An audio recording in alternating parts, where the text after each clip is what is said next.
వ్రాత ఎలా ఉండాలి? ఎందుకు? వ్రాత అందంగా ఉండాలి. అక్షరాలు రాస్తే ముత్యాల దండల్లాగా ఉండాలి. చదివే వాళ్ళు ఆ వ్రాతను చూసి విసుగు చెంది బాధపడేటట్లు ఒక అక్షరంతో మరొక అక్షరాన్ని కలిపి గొలుసు రాతలు వ్రాయకూడదు. శ్రద్ధ ఎందుకు ఉండాలి? శ్రద్ధ లేకపోతే చదువు సాములు రావు. శ్రద్ధ ఉంటే అలాంటి చదివైనా రాకుండా ఉండదు. శ్రద్ధ ఉంటే చంద్రమండలం మీద కూడా ప్రయాణం సులభంగా చేసి రావచ్చు. స్పష్టంగా ఎందుకు పలకాలి? గొనుగుతున్నట్లు అస్పష్టంగా చదివితే అందులో పెద్ద పెద్ద తప్పులు ఉంటాయి. అందుచేత చదివేటప్పుడు స్పష్టంగా నుటితో పలకాలి. కాలం ఎందుకు వృధా చేయరాదు? దీపం ఉన్నప్పుడే ఇల్లు దిద్దుకున్నట్లు కాలం విలువ తెలుసుకుని చదువుకోవాలి. జరిగిపోయిన ఒక్క క్షణం కూడా తిరిగి రాదు కనుక కాలం వృధా చేయకూడదు. కుదిరేనా?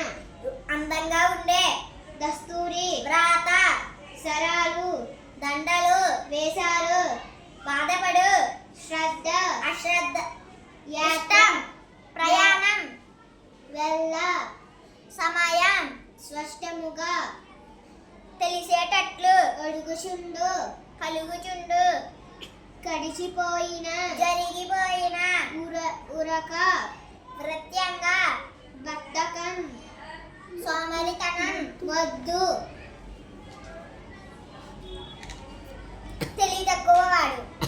శ్రద్ధ, అశ్రద్ధ, సులభం, కష్టం, స్పష్టం, అస్పష్టం, తప్పు, ఒప్పు, జాగ్రత్త, అజాగ్రత్త, ఎక్కువ, దిగు, నృత్యం, నృత్యాలు, క్షణం, క్షణాలు, దీపం, దీపాలు, నోరు, నోళ్ళు, ఇల్లు, ఇల్లు, డాష్ రాతలు రాయవద్దు. గొలుసు, శ్రద్ధ కలిగితే డాష్ యాత్ర సులభ సాధ్యం అవ్వదు.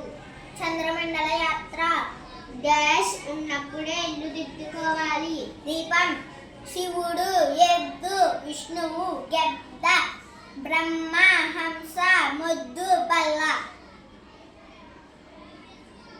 నసిరుద్దీన్ ఎలా డబ్బు సంపాదించుకున్నాడు? నసిరుద్దీన్ తన ముగ్గురు స్నేహితులతో కలిసి మట్టి బొమ్మలు చేసి సంతలో అమ్మి డబ్బు సంపాదించాలనుకున్నాడు. బొమ్మలు అమ్మితే ఎంత లాభం వచ్చింది? బొమ్మలు అమ్మితే 16 రూపాయలు లాభం వచ్చింది. హుండీలో ఎవరు ఎంత డబ్బు వేశారు? మొదటివాడు 1 రూపాయి, రెండోవాడు 2 రూపాయలు, మూడోవాడు 3 రూపాయలు హుండీలో వేశారు. నసిరుద్దీన్ ఏమి చేశాడు? నసిరుద్దీన్ తన 4 రూపాయలు జోబీ రుమాలలో మూట కట్టి ఆకాశం కేసి చూస్తూ, ఓ అల్లా, నేను అన్నట్లుగానే నీకు ఈ 4 రూపాయలు ఇస్తున్నాను. ఇందులో మొహమాట పడకుండా నీకు కావాల్సినంత తీసుకుంటే అక్కర్లేనిది నా మీద పడేయి అని మూటను పైకి విసిరేశాడు. మళ్ళీ కింద పడుతున్న మూటను అందుకునే, అల్లాకి ప్రస్తుతం డబ్బు అవసరం లేదు కాబోలు, మళ్ళీ తిరిగి నాకే ఇచ్చేశాడు అంటూ డబ్బు జోబీలో వేసుకున్నాడు. యుక్తి, ఉపాయం, సంత. ఒకరోజు ఏర్పాటు చేసిన దుకాణాల వరుస. ముక్కులు వంతు, ముక్కాల వంతు అంటే 3/4వ వంతు. దోస్తులు, స్నేహితులు. హుండీ, హుండీ కానుకలు వేసే పెట్టే. సంపాదించు, ఖర్చు చేయి. లాభం, నష్టం, మిగులు, తగులు, అమ్ము, కొను, పైకి, క్రిందికి, అవసరం, అనవసరం, ఎక్కువ, తక్కువ, సాయంకాలం, ఉదయం. యుక్తి,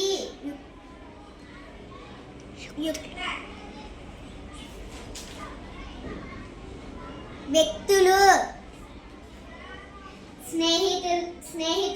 స్నేహితులు, లాభం, లాభాలు, కన్నులు, యుక్తిపరులు, భయం, భయాలు. నసిరుద్దీన్ సంతలో బొమ్మలు అమ్మాడు. ఒప్పు,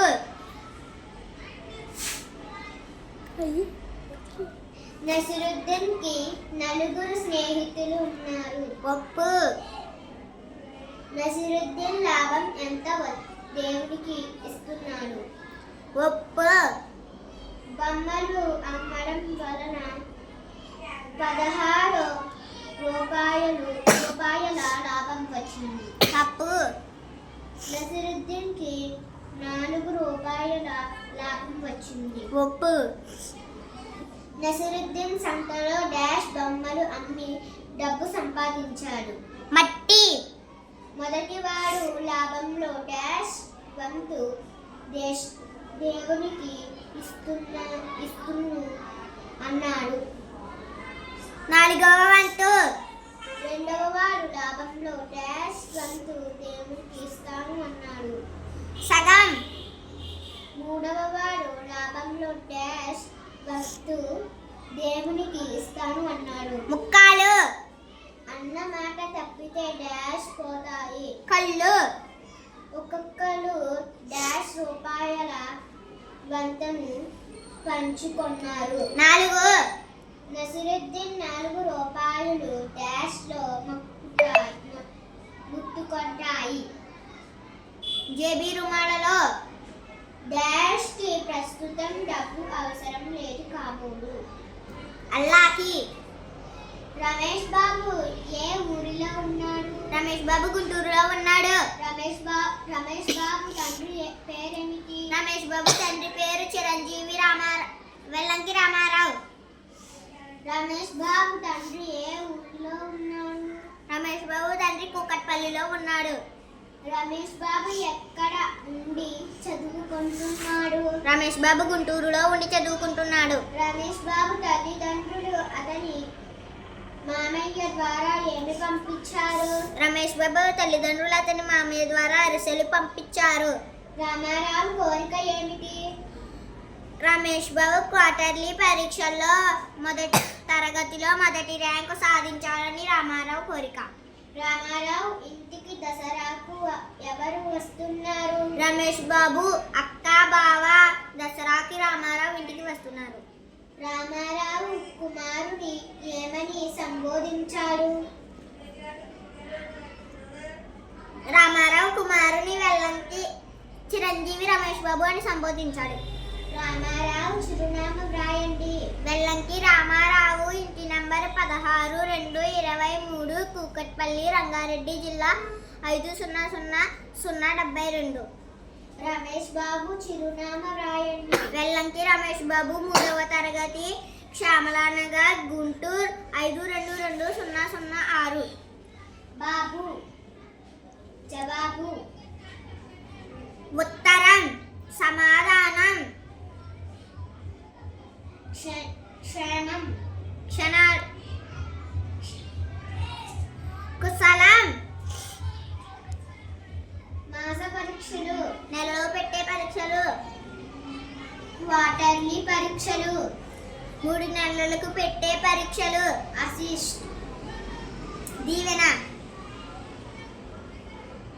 సౌకర్యం అసౌకర్యం. ఆరోగ్యం అనారోగ్యం. మంచి చెడు. సంతోషం విచారం. శ్రద్ధ అశ్రద్ధ. కష్టపడి సుఖపడి. నమస్కారం నమస్కారాలు. బడి బడులు. వసతి వసతులు. కుమారుడు కుమారులు. తరగతి తరగతులు. జవాబులో ఊరు తేదీ ఏ ప్రక్కన వ్రాయాలి? పై భాగంలో కుడి ప్రక్క. జాబులో సంబోధన ఏ పక్క రాయాలి? పై భాగంలో ఎడమ పక్క. జాబు రాసేటప్పుడు ఎవరిని ఎలా సంబోధించాలి? పిల్లలను చిరంజీవి అని, పెద్దలను పూజ్యులైన అని. జాబు రాసేవారు ఎక్కడ సంతకం చేయాలి? క్రింది భాగంలో కుడి ప్రక్క. చిరునామా ఎక్కడ వ్రాయాలి? క్రింది భాగంలో ఎడమ పక్క.